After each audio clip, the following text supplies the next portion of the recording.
Hey there, I'm Chuck, and this is my 2004 Volvo S60R.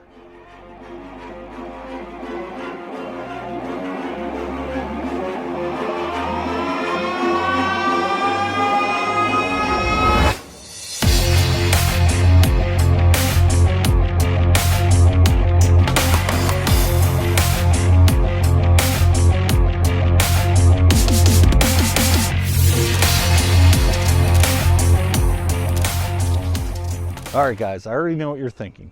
Chuck, why do I care about a 20-year-old Volvo?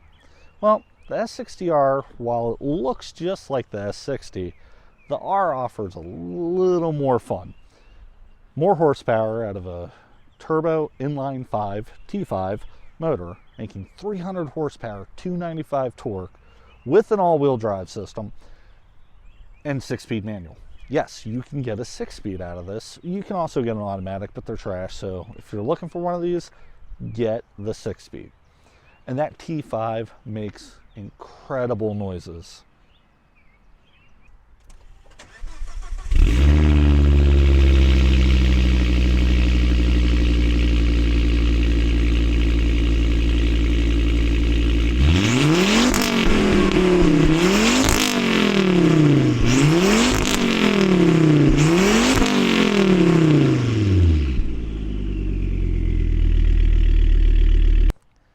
Alright, from the outside of the car, unless you're looking for very specific things, it's very boring looking. It's conservative, it's Volvo. That's what they do. And you've got these little wiper blades for the headlights that don't work because 20-year-old Volvo. You got the plastic cladding all over the car. We see from a base model, typically the higher end trims, they're paint matched. This car was $44,000 new back in 04. I mean, that's a lot of money back in 04. But once you pop the hood, you see a little more going on. Like, you've got this charge pipe going over the engine bay, which is pretty cool. Top of the intake manifold, you got a piece of plastic with the R logo. Could they have gone without it? Of course they could have. But, they made the effort to make it look sporty under the engine. Like where the spark plug cover here, it's a blue. Mine's rough shape, but it's there. You even have a strut bar. Now the problem with the strut bar is Volvo had bushings at the bottom which offer flex. That's kind of dumb. Well, a company called IPD came out with solid bushing ones, and one of the previous owners put those on for me. So good on you guys. Now, aside from the obvious R badging, there's another cue to say, something's going on with this car. Brembos on all four corners. That means it stops really good. And it does. Now, the rotors could be a little better, but, beggars can't be choosers. And, in classic Volvo cultism, gotta get yourself a prancing moose logo. These didn't come factory. Reddit has shown me there's some kind of history about this badge, about Volvo not liking it because it says Volvo on it. I found a set of discontinued ones. I had to put them on the car because who doesn't love a prancing moose? So inside the car is a very pleasant experience. There's some stuff that's a little dated, we'll point that out. But overall, sitting in the car is very comfortable. Plenty of room for 4 grown adults. If you need to squeeze a 5th, you can. But for 4 adults traveling, it's pretty nice. And you do have a large trunk too, so you can get a lot of luggage in there. Now, I love the blue navy leather. It's fantastic. So if you look over at the dash, that's black. But if you look right in there, that's actually blue. It's pretty cool. And I do have blue stitching. It's very nice. And these cars are known for a shifter that I don't have. Somebody took out the Spaceball shifter for whatever reason and put in that. I don't really care. I mean, I like this. I just wish the brushed aluminum look would go up into the radio here. The very dated, ugly radio. But what can I do? Not much.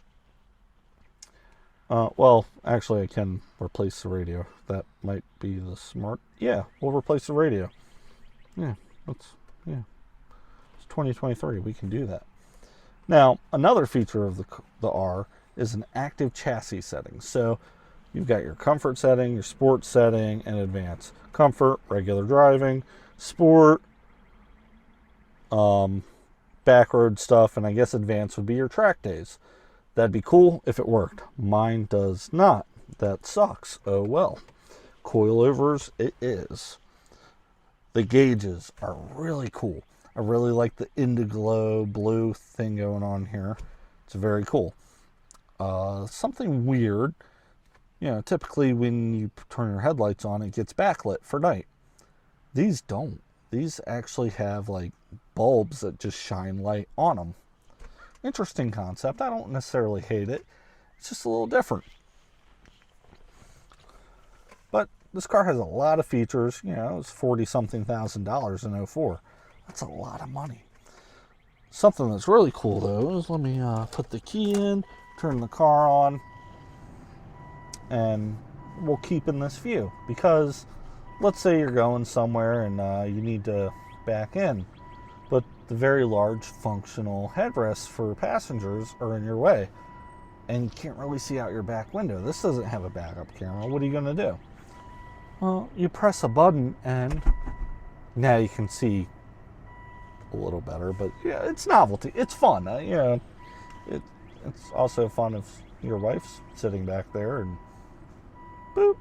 Yeah, she didn't think that was funny, but I did. I had a good time with that. Love you, boo. So I'm bragging about how much room the Volvo has for passengers, but what about their stuff, their cargo bags, stuff like that? I'd say it has plenty of room. Just for scale, I got a little detail bag in there. Doesn't really show you how much room, but it's got a little pass-through if you're into skiing. It's got a little cargo divider, which is pretty cool.